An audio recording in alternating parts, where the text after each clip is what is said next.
E classificamos na Copa do Nordeste, senhoras e senhores. Depois de um empate duríssimo contra a Juazeirense, conseguimos o mínimo, ficamos na quarta posição e estamos nas quartas de final da Copa do Nordeste. Vamos encarar o Vitória, desafio duro, mas a meta foi batida, que era passar de fase, mais 500 mil para conta do Confiança, ou provavelmente para conta do Ministério do Trabalho, para pagar a dívida trabalhista, mas é bom, já dá um abatimento bom na dívida do Confiança e a gente segue aí, quem sabe, buscando mais uma vez a semifinal da Copa do Nordeste. Falando sobre o jogo da Juazeirense, nós não fizemos pré-jogo, então a gente já começou aqui diretaço no conteúdo, nem me apresentei, mas meu nome é Mike Gabriel, estou no canal Dragão de Aracaju, vamos lá continuar falando.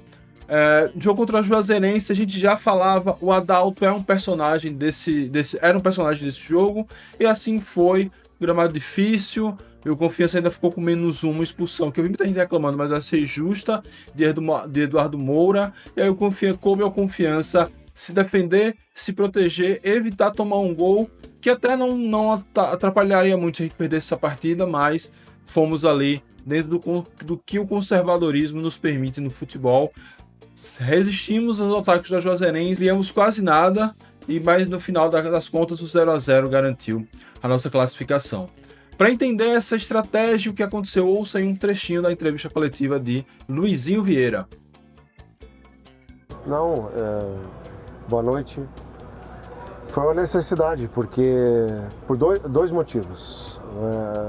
Óbvio que o empate nos colocaria na próxima fase, como aconteceu, e uma preocupação defensiva, né? Ela dentro do planejamento do jogo, do plano do jogo, a gente arranca dessa maneira. Até a formatação da equipe arranca disso. E com a dificuldade da expulsão, obviamente que a gente vai pensar totalmente, se voltar totalmente para a parte defensiva também, né? Agora, muito em cima da qualidade do gramado, né? Foi um jogo, poderia falar que foi um jogo feio, né? Mas eu vou falar que foi muito feio da parte técnica, porque o piso ele não te dá essa condição de tentar jogar, né? Então a gente colocou isso até na conversa pré-jogo, das dificuldades de poder acelerar a bola. A minha forma de jogar ela é totalmente diferente, mas a adaptação em cima, principalmente do piso, né? A gente tem que dar ênfase à classificação, ênfase que depois que a gente conseguiu quebrar esse ciclo negativo das derrotas, né? Se passaram 4 jogos que a gente não perde, dos 4 jogos em 3 jogos a gente não tomou gol, então claro que a preocupação foi achar o equilíbrio, né? A gente conseguiu, né? E hoje é um jogo totalmente atípico, principalmente pela qualidade do gramado. E é isso, né? Então, questão do gramado, estratégia e um certo pragmatismo foi o que levou Confiança a empatar essa partida, classificados em quarto colocado. Vamos pegar o Vitória no Barradão. Esse jogo não tem data marcada ainda. Vai ser um jogo único e em caso de empate, o Vitória do semana não tem vantagem. Em caso de empate, esse jogo vai para penais.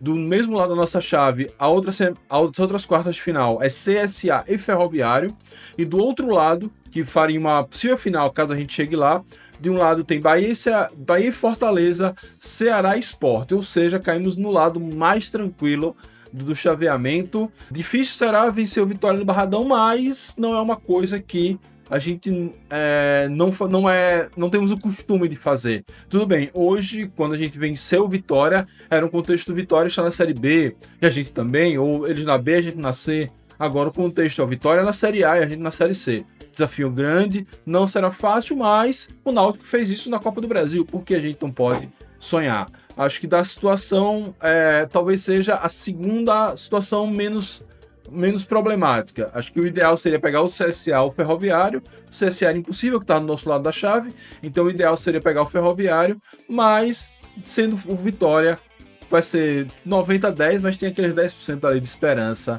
para a gente seguir sonhando com a volta à semifinal. Vamos agora falar de um assunto que eu deixei passar batido no final da semana passada, que foram as chegadas. Chegaram alguns jogadores aqui para o Confiança e eu vou passar rapidamente o nome deles, né? Mateuzinho, ele já chegou, já estreou, já perdeu gol. Mateuzinho, ele tem 26 anos, é um meio atacante, também joga como ponta. Ele vem do, deixa eu ver aqui se eu sei falar, Shahbadolu Ardkan, do Irã. Tem velocidade, atua pelos lados do campo, já passou pelo Ipiranga, foi onde ele conheceu o Luizinho, por isso ele veio. Já veio do Sampaio Corrêa, já passou pelo Sampaio e pelo América, além da experiência lá no Irã, ou seja, é jovem, mas ainda assim tem algumas experiências interessantes. Conhece o futebol do Nordeste, passou pelo América, passou pelo Sampaio. Vamos ver aí se o cartão de visita dele não foi dos melhores no jogo contra o Bahia, mas vamos ver se ele tem potencial aí para mudar a situação. O outro é Nicolas. Nicolas tem 25 anos, a mesma posição do Mateuzinho, é um ponta meio atacante, vem do Caxias, formado no Santos. Isso já dá sobe um pouquinho o alerta. O jogador que forma no Santos ou é craque ou é psicopata. Espero que ele seja craque. Passou pelo Botafogo, São José do Rio Grande do Sul, São José de São Paulo. E no São José de São Paulo ele fez uma ótima temporada em 2023. Olhando o Instagram dele, a torcida de lá gosta muito dele. Além do Ferroviário de Ceará Figueirense, ou seja, formado no Santos, passou por um time grande como Figueirense, como Ferroviário, como Botafogo de São Paulo, tem experiência no futebol nordestino. Aí também vamos ver aí tudo para se encaixar, tem uma idade boa, vem a pedido do treinador, tudo aí para se encaixar no elenco do Confiança, tomara que dê certo. O outro não é bem uma chegada, é um retorno, fazendo sua terceira passagem pelo Confiança, o goleiro Jefferson Souza, de 31 anos, que estava no São José de São Paulo, chega para o Dragão, depois de ter atuado antes, entre idas e vindas ao Confiança, atuou por Goiás, Manaus e Volta Redonda. Querido pela torcida, fez bons jogos, fez jogos questionáveis. É um goleiro muito bom debaixo das traves, mas ainda precisa melhorar sua saída de bola. Provavelmente chega imediatamente para ser reserva de Felipe, que está muito bem, mas é um reserva que a gente garante, tem uma confiança que vai dar certo. Seja bem-vindo de volta, Jefferson, uma grande aquisição para o Dragão.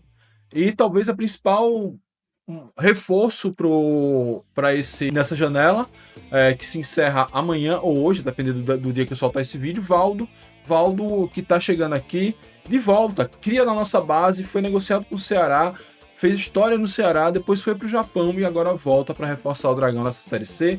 32 anos, já estreou contra o Juazeirense, já conseguiu ver ele em campo, sua técnica, sua calma, sua liderança, foi fundamental ali para segurar o 0-0, e vem aí para reforçar talvez o nosso setor mais precisado, que é a defesa. Não sei se ele chega já para ser titular, se Luizinho vai deixá-lo como reserva e vai entrando aos poucos. O fato é que, fatalmente, se Valdo não perdeu a forma, tem 32 anos para um zagueiro, é uma idade ótima, a tendência é ele ser titular e destaque absoluto na zaga do Confiança. Eu sempre falo aqui, ataque ganha jogo, defesa ganha campeonato, e se a gente está num campeonato de escapar do rebaixamento, nós conseguimos aqui um estrondoso reforço, que é o retorno de Valdo.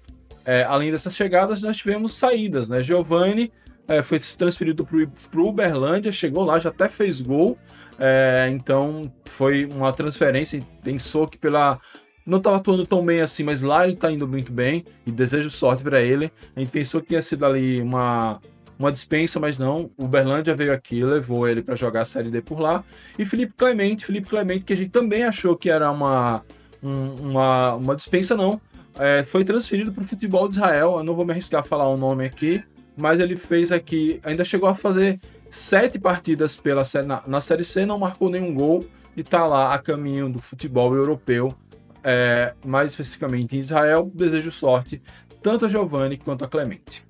Fechando de vez agora, vamos para um giro rápido na Série C. O giro rápido da Série C começando pelo Guarani. O Guarani que fez um pacotão de reforços aí. Diego Torres, que vem do Vila Nova, um argentino que jogou muita bola, um cracaço de bola no CSA, talvez seja o grande reforço dessa janela. Além disso, trouxe atacante Bruno Santos e Cauã Jesus, o volante Kelvin, o zagueiro Diogo Silva e 2 laterais, um direito e um esquerdo, Cicinho e Vitinho. Ou seja, o Guarani, precisando sair da zona, foi ao mercado e fez um pacotão aí de respeito, principalmente porque trouxe um cara que consegue coordenar o meio-campo como poucos, que é Diego Torres. O Guarani é o próximo adversário do Itabaiana, é um jogo que a galera costuma ver para secar o Tremendão. É bom a gente ver que novo Guarani desse surgirá e se vai buscar algo mais acima ou se não vai dar certo vai ficar patinando aqui na parte de baixo. O Belo se reapresentou depois de uma semana de folga com essa parada aí, focando no Caxias e trouxe 2 contratações. André Robles, um zagueiro chileno, e o atacante João Diogo, que vem do Santa Cruz. Detalhe, João Diogo era reserva no Santa Cruz na Série D, mas está chegando lá para reforçar o Belo.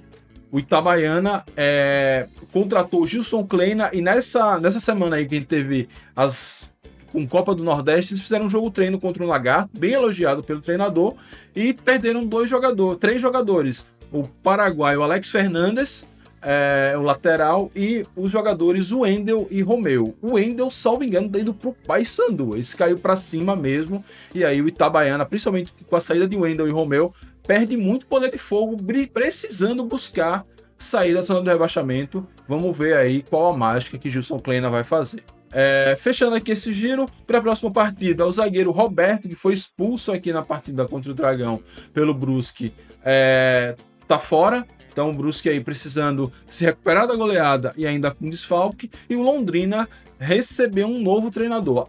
Luizinho Lopes saiu do Paysandu. O Paysandu levou o Claudinei, que era treinador do Londrina, e o Londrina foi lá e buscou Roger Silva para assumir o comando do Tubarão. Roger Silva, para quem não lembra, é o cara que subiu o Atlético ano passado, grande técnico aí, uma reposição à altura por parte do Londrina. É isso, turma, com esse giro da Série C rapidinho, fechamos o vídeo de hoje, nosso giro de notícias, semana aí que voltamos o foco para a Série C do Campeonato Brasileiro. Domingo, desafio enorme contra o Ipiranga, lá no Colosso da Lagoa. Precisamos desesperadamente, pelo menos, pontuar. Jogar fora de casa não é o nosso forte, mas se a gente voltar com um ponto, já vai ser mais um passinho, mais um tijolinho na construção dessa saída da Série C. É isso, muito obrigado a todos, saudações proletárias e fui.